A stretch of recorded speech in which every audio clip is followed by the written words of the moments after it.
I don't know who I married. Oh, can you wait a second? Just hold on, I'll be right back. Okay, sure. Sorry. What were you saying? Nothing, it's okay. Lost in Translation is a perfect illustration of the communication barriers that come between us. The film begins with a young girl who follows her husband, John, while he works in Tokyo. She doesn't speak Japanese, so the first barrier is language. But you quickly see two more between her and John. Yeah. He's never listened. Yeah. He ignores her, but somehow it's worse when he doesn't. Oh, come on. She's nice.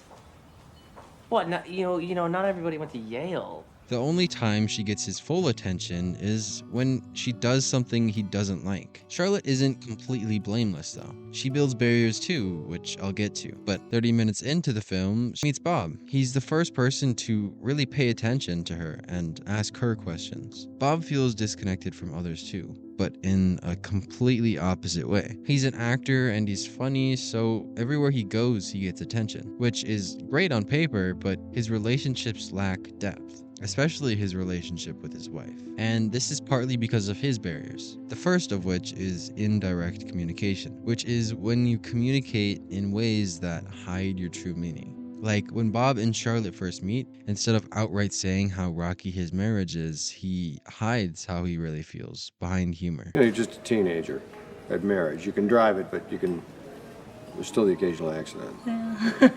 Pretty much every character uses some form of indirect communication, which creates huge disconnects in relationships. You'll see this later in the film, but since early interactions are more about fun than emotional depth, the two begin to form a connection. So when John leaves Tokyo for a few days, she decides to go out with some friends, and she invites Bob. And this is the only time they express how they really feel about each other, but again, it's done indirectly.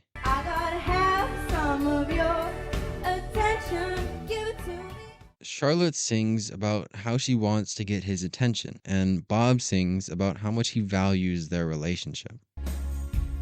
More than this, there's nothing more than this. After this, Bob brings Charlotte home, and he clearly wants to continue talking, but she instantly falls asleep. So he tries calling his wife, Lydia, and connecting with her. But here's where you see communication at its worst. She uses my least favorite form of indirect communication, passive aggression, and she uses it a lot. You better get some sleep. You have work in the morning. No, actually, they gave me tomorrow off. That must be nice.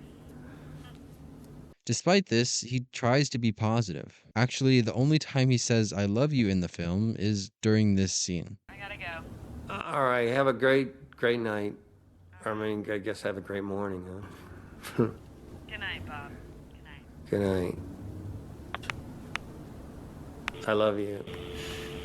But like his attempt at reconnecting with her, it's too late. So he focuses more on Charlotte. But you start to see early signs that they're doomed to the same fate. Bob starts to notice that Charlotte has a different view of what their relationship is. And I'm not talking about whether it's romantic or not. It's clear Bob really values this connection, like it's sacred. But for Charlotte, at least at first, she just sees it as validating and fun. Let's never come here again, because it would never be as much fun. This doesn't have to be a disconnect if they talk about it, but another barrier gets in the way. Whatever you say. You're the boss.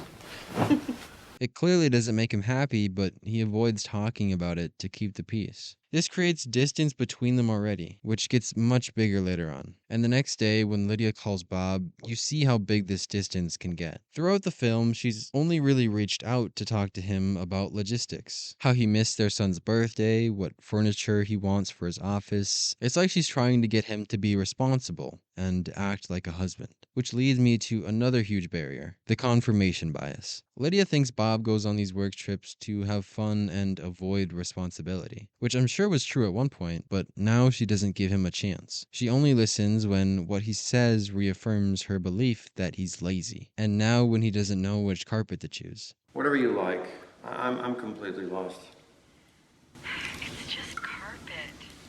Everyone is prone to ignoring things they don't agree with, and it's nearly impossible to get through to someone if they never realize they have this bias. But simply being aware of it will weaken its control over you. Despite this barrier, Bob decides to try opening up to her again. What he probably wants to say is how he's been feeling lost, likely for years doing humiliating work just for the money. How he feels like his family doesn't need him. And just doesn't need me to be there. The kids miss me, but they're fine. And not to mention, he's just getting old. But when he tries, another one of his barriers gets in the way. Did you like any of the other colors? Whatever you like. I'm completely lost. It's just carpet. That's not what I'm talking about. He tells her he's lost, but how is she meant to know what he means when he just throws it out there without any context? When she asks what he means, his explanation is extremely vague. What are you talking about? I don't know. I just want to get healthy. I want to take better care of myself. He talks about eating healthier, but never the reason why. And like a lot of people, he might not even realize he's doing this. Really, the only way to tell if you're being clear is to ask. Like, can you tell me how you understood that? I'm not sure if I explained it right. If you're the listener, you could do the same thing. If Lydia summarized Bob and was like, so you're lost because you don't like your diet? It'd show she's actually listening, and maybe he'd correct her and finally explain what he's really feeling. But that's not what she says. I would like to start eating like Japanese food.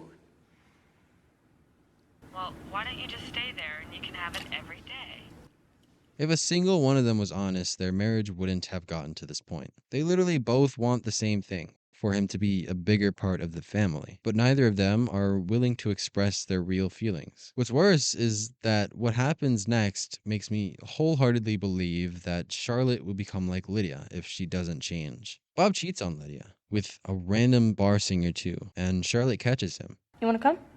Yeah, but I can't right now. She's clearly upset, but she doesn't know how to feel, so she tries to keep the peace at first. I guess you're busy, huh? But some of her jealousy slips through with passive aggression. She is closer to your age. Maybe she liked the movies you were making in the 70s when you still were making movies. Wasn't there anyone else there to lavish you with attention? Lunch goes horribly, but later that night, the hotel evacuates and Bob approaches Charlotte. This seems like an olive branch, so she tries to talk about lunch. But again, Bob deflects with humor. That was the worst lunch. So bad. What kind of restaurant makes you cook your own food? This matters because when issues aren't addressed, they don't just disappear. They sit there under the surface and pile up until they create so much hostility and distance that the person you've known for years starts to feel like a stranger. Do I need to worry about you, Bob? Only if you want to. Bob, I got things to do. I gotta go. Okay. But I do think there's hope for these two, and their endings show us how we can get through these barriers as well. It may seem like no one changes, but they are heading in the right direction. Like back when John was leaving, Charlotte's biggest barrier was obvious. She clearly wanted him to stay, You don't have to go, do you? Well, I know. You're gonna be working the whole time. I'll have a much better time here. but she backs down as soon as it seems like he's going to reject her, just to keep the peace. Fast forward to now, when she learns that Bob is leaving soon. This time, she isn't scared to say what she wants. I don't want to leave. So don't.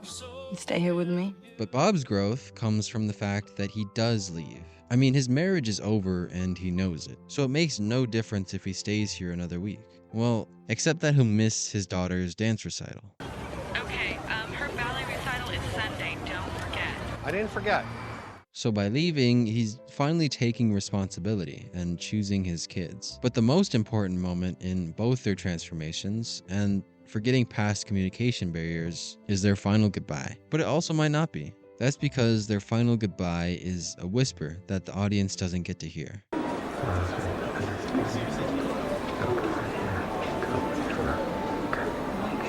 The director meant for it to be ambiguous, but people have enhanced the audio to see what Bob says and got two main answers. The first is,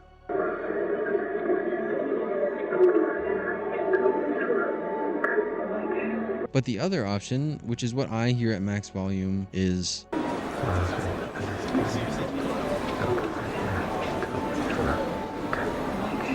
you get to decide the ending, and you can comment what you think he says. But I think there's a lot more to learn from the second one, because that's what it all comes down to. Can you be honest with someone you care about, even though there's a chance that they might reject, ignore, or insult you? Because they might empathize and try to change. But if they don't, or you realize you're incompatible, then at least your next step is clear. And it's less complicated than if you had to wonder what if. If you want to learn more about the psychology of building deep relationships, watch this next video.